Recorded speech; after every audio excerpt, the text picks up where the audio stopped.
Mainit na balita. Magkano ang ginagasta ng ating bansa araw-araw? Magkano? Do you have an idea? 15.8 billion pesos every day. Magkano naman ang ating kinikita araw-araw? 11.7 billion pesos. So gumagasta tayo ng mas marami kaysa sa kinikita natin. Anong deficit? 4.1 billion pesos. Magkano na po yung ating utang? 16 trillion pesos. Bigay ng akap. Akap dito, akap doon. Puro akap. Hindi po yan ang gawain ng House of Representatives. Tingnan po ninyo yung corruption dito sa bansang ito. Yung corruption, nalulunod na tayo sa corruption. Kaya po ako nagpunta rito, parte na po ng gusto kong gawin. Sapagkat hindi na ako masaya dun sa House of Representatives. Pagka nilalaban natin ang katwiran, pag sinasabihan natin sila kung ano yung tuntunin, kung ano yung dapat gawin para hindi nag-aaway-away, baligtad po yung nangyayari.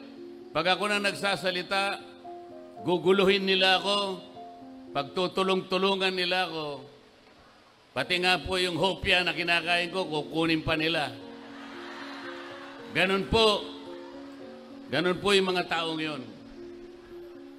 Nung isang araw po, nagsalita ako sa grupo ng mga hilot, yung mga kumadrona. Mga ganito rin karami po, mas marami pa dito. Sabi ko sa kanila, magsusumbong din po ako sa inyo. Kasi, napagalaman ko pagka ang isang bata ay napanganak dito sa mundo at ang nagpaluwal ay kumadrona o yung hilot, yung bata na yon matalino pala. Alam nyo kung bakit? Tingnan po ninyo yung mga kasama ko sa Quadcom. Napanganak lahat sila sa ospital. Ako napanganak ako, hilot po, dahil mahirap lang ang buhay ko.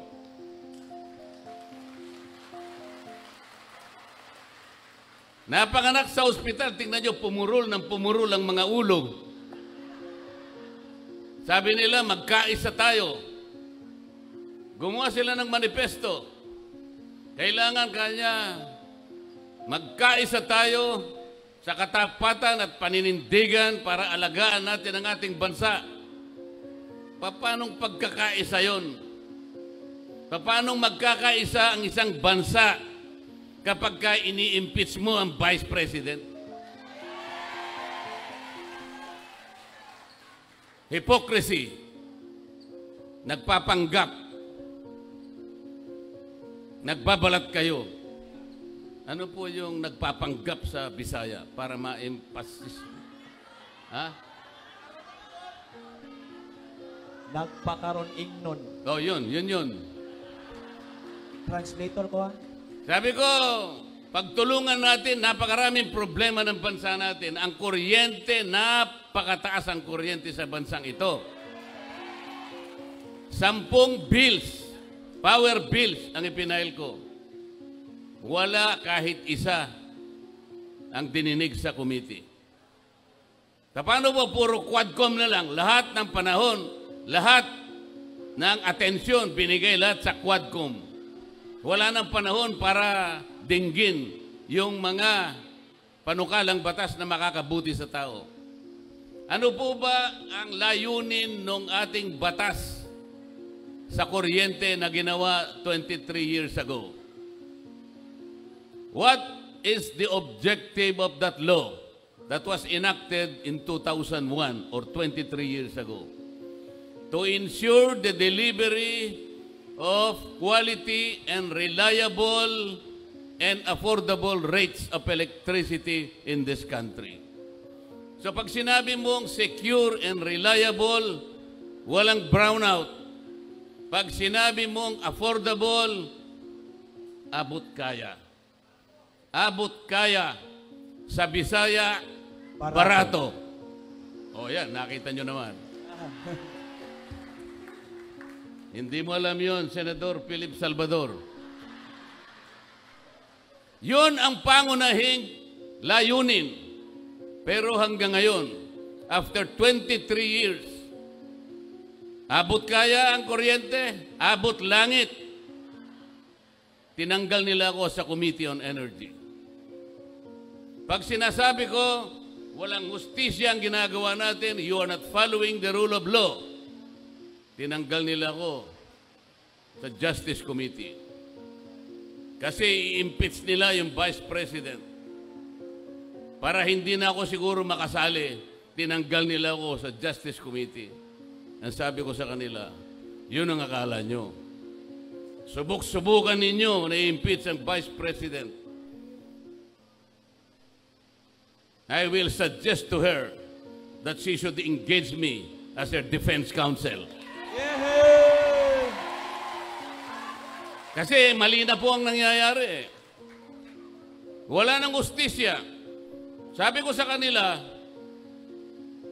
bakit ninyo sinusuri ang confidential funds ng Office of the Vice President? Why? If you are honest in trying to enact a particular law, kasi po, inquiry in aid of legislation. There are more than 400 offices and agencies of government, beneficiaries of confidential funds. They were also notified by the COA. Meron silang audit observation memo. Bakit yung opisina lang ng Vice President ang ating iniimbestigahan kung talagang hindi kayo namumulitika? 400 offices ayaw niyong imbestigahan. Only the office of the Vice President. Politika po ito. Pangalawa, sabi ko, yung pag-audit, yung pag-examine ng mga papel, ng mga reports about public expenditures, ito po'y trabaho ng COA. There is only one office. There is no other office mandated to audit and examine expenditures of public funds. Only the Commission on Audit. Ang sabi ko, bakit po natin ginagawa ang trabaho ng COA? Kayo naman, Commission on Audit, bakit nyo sinurrender ang inyong tungkulin? Meron pong problema dito, sabi ko. Nilalabag natin ang saligang batas. What was delegated can no longer be delegated. Kaya lang po pag ako nagsasalita ng ganito, pinapaalala ko sa kanila, tinuturuan ko sila, ang pinasasagot nila sa akin, yung mga magugulo. Guguluhin nila ako. Hindi sila makikipagdebate. Ang gagawin nila, manggugulo lang. Pagkatapos, papatayin nila yung aking mic. Papatayin nila. Ganito po ang nangyayari sa ating bansa. Sa ngayon po, nakakaawa ang kalagayan ng ating bansa. Napakamahal po ng kuryente, napakamahal ng presyo ng bilihin, napakamahal pa rin ng tubig. Ganyan po. Walang tumitingin dyan. Ang gusto lamang nilang gawin, mag-hearing sa Quadcom. Ang Quadcom, wala silang ibang subject matter, kundi i-prosecute ang dating Pangulo ng Republika ng Pilipinas. Nakakahiya po ang kanilang ginagawa. Kaya sabi ng mga kasama ko, total magulo na kayo dyan, lumipat ka na lang sa Senado. Pumunta ka sa Barangay Taloma proper. Magpatulong kayong dalawa ni Philip Salvador. Para sa ganon, magkaroon ng kalidad ang Philippine Senate. Tingnan po nyo ang Senado ngayon. Tingnan nyo ang Senado ngayon. Kumbaga sa niluto, hindi mo malaman kung anong klaseng luto. Kilala nyo naman kung pabalik-balik na lang sila dyan. Kayo rin naman kasi yung may kasalanan . Paulit-ulit, Pabalik-balik. Pagkatapos ganito pa rin ang kalagayan ng ating bansa. Mahirap pa rin ang ating bansa. Merong isang matanda na nagsalita. Isa siyang scientist. Insanity, sabi niya. Sa Tagalog, kabaliwan. Ano po yung insanity sa Bisaya? Buwang. Kabuwangan. Insanity is doing something over and over and over again, but expecting different results. Boto na kayo ng boto sa kanila. Ganun pa rin. Hindi tayo makakakuha ng resultang mabuti para sa ating bansa. Bakit hindi natin testingin si Philip Salvador? Isama nyo kami doon. Kahit hindi mo malaman kung anong klaseng niluto ang Philippine Senate. Sabi nila sa akin, paano, isasama mo ako dyan. Hindi pala magkakapareho yung sahog, hindi magkakasama yung sangkap. Hindi natin alam kung anong lasa niyan. Tapos ilalagay mo pa ako dyan, isasama mo pa ako dyan. Hindi po kanya, ganito po ang gagawin natin. Dahil nga hindi natin maintindihan kung anong klaseng luto na yung Philippine Senate. Kayo po ay ilalagay natin dyan para po magsilbi kayong magic sarap.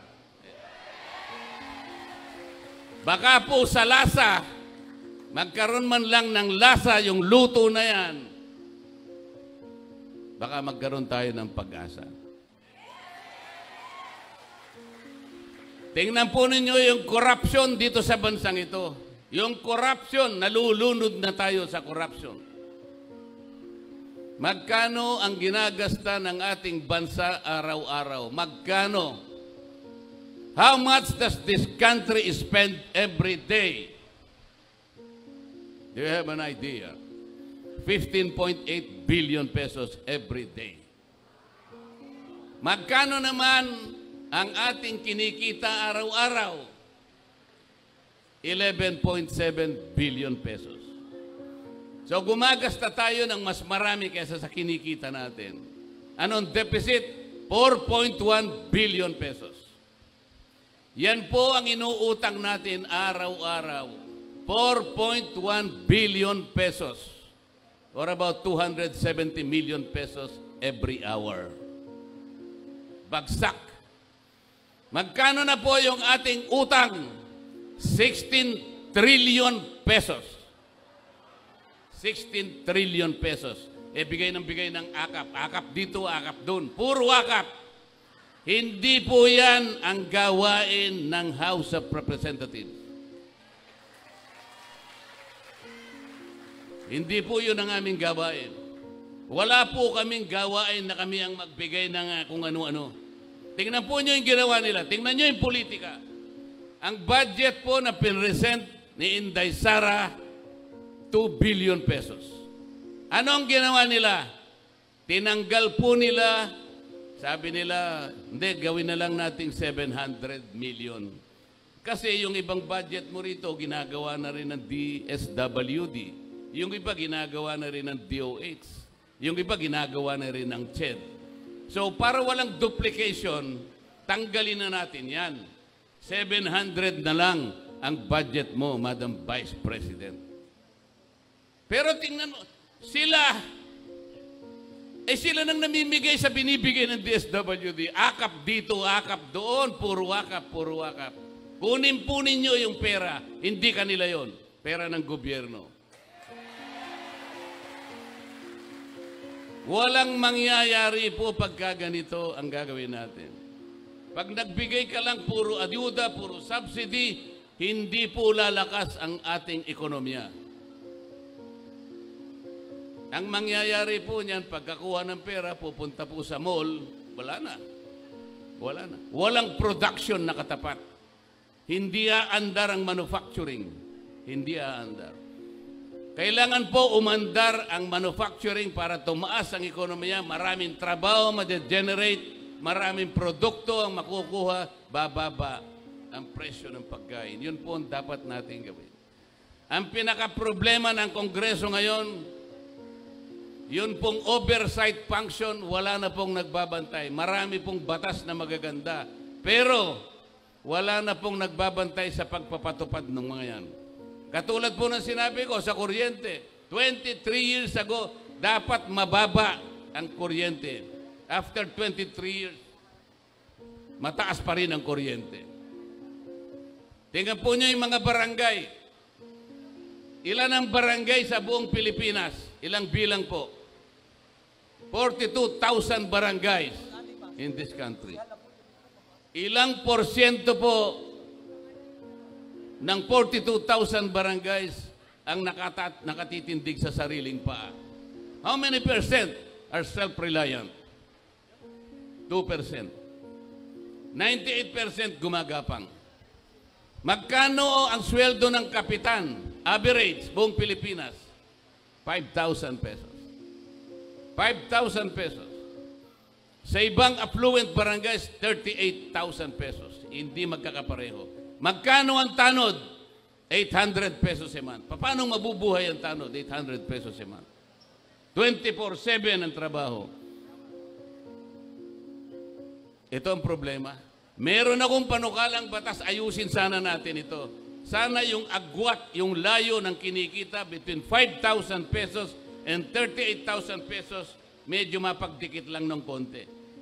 Hindi po nadinig, minsan lang nadinig yung aking panukalang batas. Kasi po kinukuha lahat ng Quadcom ang panahon. Yung magagandang panukalang batas, ayaw po nilang simulan.